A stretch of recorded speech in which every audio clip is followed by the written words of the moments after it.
बिस्मिल्लाहिर्रहमानिर्रहीम, अस्सलाम वालेकुम। दोस्तों, दुनिया में तकरीबन 80 मिलियन लोग ऐसे हैं जिनको रोज़ाना उनकी ब्लड शुगर जो है वो डिस्टर्ब कर रही होती है, जिसकी वजह से उनकी जो जिस्म की एनर्जी है वो ख़त्म हो रही होती है।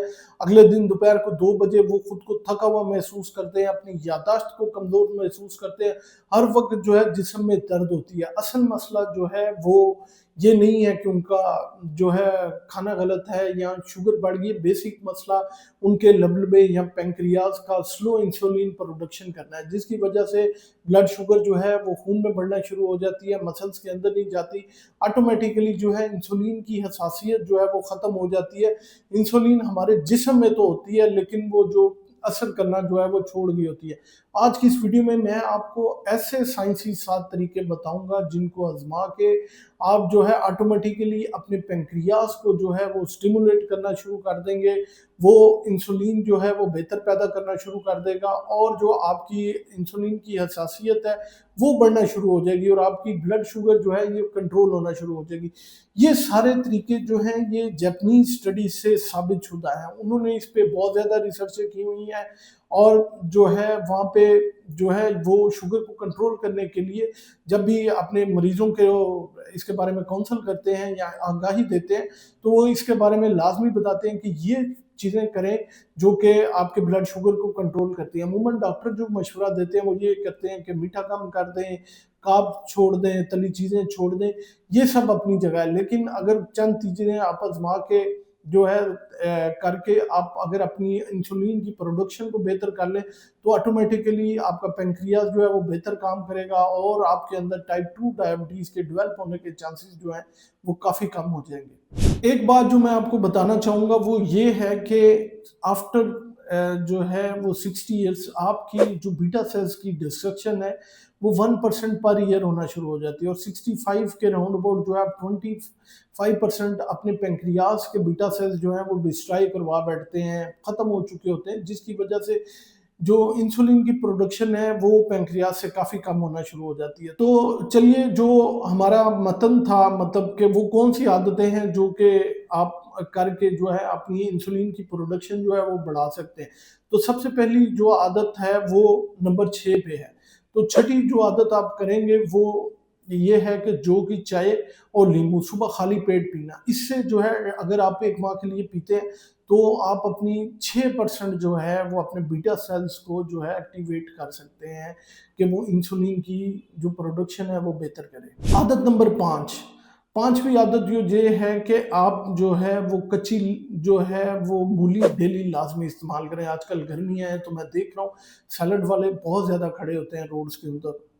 तो अगर आप कद्दूकश की हुई या फिर वैसे ही एक जो है कच्ची मूली जो है वो डेली इस्तेमाल करें तो आपके जो बीटा सेल्स की एनर्जी है वो तकरीबन जो है आप खुद देख लें तकरीबन 15 से 20% जो है वो विदिन अ मंथ जो है वो बेहतर होना शुरू हो जाती है। एक बात का ख्याल रखिएगा कि इसको पका के खाने का कोई फ़ायदा नहीं होता। इसकी जितनी फाइबर है और एनर्जी है वो ख़त्म हो जाती होती है। तो कोशिश करें कि कच्ची मूली खाने की आदत बनाएँ। चौथी जो आदत है वो है, अगर आप खाना खाने के बाद बैठ जाते हैं तो थोड़ी-सी वर्जिश बैठ के कर लें। मतलब ये कि अपनी थोड़ी-सी टाँगों की हरकत कर लें या बाजुओं की हरकत कर लें। ऐसा करने से भी जो है आपकी जो मसल्स हैं, उनके जो रिसेप्टर्स हैं वो ओपन होंगे और इंसुलिन को अंदर जाने के चांसेस काफ़ी ज़्यादा होंगे और बाद में वही जो है मीठा जो है वो जो है आपकी तवानाई में कन्वर्ट हो जाएगा। इससे एक आपकी पैंक्रियाज़ की 28% जो ब्लड सप्लाई है वो बढ़ेगी। दूसरा, आपकी जो मीठे की अब्ज़ॉर्प्शन है वो एटलीस्ट 40% जो है वो फ़ौरन से हो जाएगी। तो आपकी जो वो शुगर स्पाइक है वो बिल्कुल नहीं आएगी और ये आदत जो है ये सबसे बेहतरीन है मेरे लिहाज़ से कि खाना खाने के बाद अगर आप वॉक नहीं कर सकते तो बैठ के थोड़ी-सी वर्जिश लाज़मी कीजिए। आदत नंबर 3 जो है वो ये है कि आप कुछ भी दोपहर को खाने से पहले जो है वो समुद्री सब्ज़ी उसका इस्तेमाल करें। बड़ा ईज़िली ये मिल जाती है।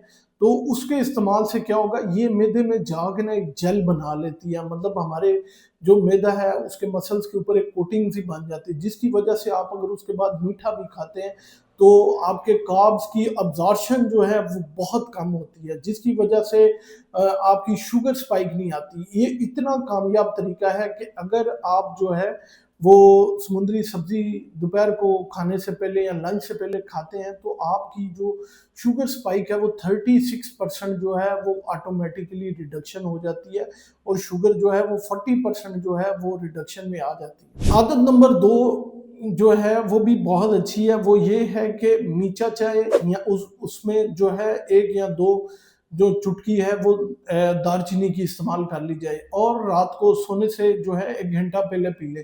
इससे 42% आपकी जो फास्टिंग ब्लड शुगर है वो कंट्रोल में आएगी। अक्सरियत में मसला ही रात को होता है कि रात को ब्लड शुगर कंट्रोल में नहीं होती, और उनको नींद भी रात को नहीं आ रही होती। वजह ये है कि जो शुगर है वो आपके खून में सर्कुलेट हो रही होती है, जिसकी वजह से आपको नींद नहीं आती। तो 42% जो है इस चाय के साथ दालचीनी और मिर्चा की चाय जो है, इससे आपकी जो शुगर है वो कंट्रोल हो जाएगी। और आदत नंबर 1 जो है वो सबसे कामयाब है, और वो बहुत ही ईज़ी है। वो ये है कि आपने अपने खाने की तरतीब को जो है वो ठीक करना है। आप किसी भी दावत पे जाते हैं, आप किसी भी होटल में जाते हैं, तो सबसे पहले मीठा बिल्कुल ना खाएँ, कार्ब बिल्कुल ना खाएँ, और जो है खाने के साथ जो है वो मीठे जो है शरबत वगैरह, या फिर जो आप बोतल वगैरह पीते हैं उसका इस्तेमाल बिल्कुल ना करें, बल्कि क्या करें, आप सबसे पहले सब्जी इस्तेमाल करें, उससे पहले जो है आप सैलड का इस्तेमाल करें, फिर आप सूप इस्तेमाल करें, फिर आप जो है वो प्रोटीन जैसे कि गोश्त, चिकन वगैरह उसका इस्तेमाल, आखिर में अगर आपने दिल करे तो फिर चिकन या फिर रोटी का या फिर चावल का इस्तेमाल कर लें। इससे एक तो आप जो है वो कार्ब्स कम लेंगे, प्रोटीन ज़्यादा होगी,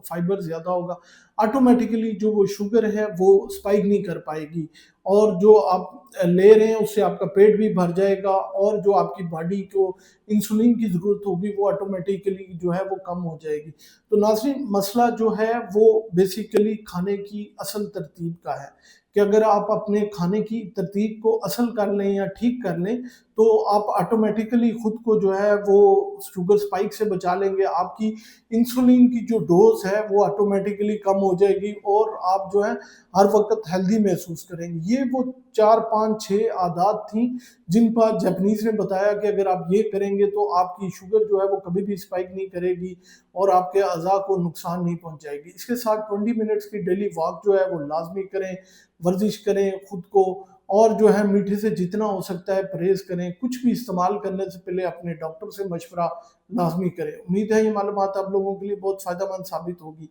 अपना और अपने प्यारों का बहुत सा ख़्याल रखें, दुआओं में याद रखें।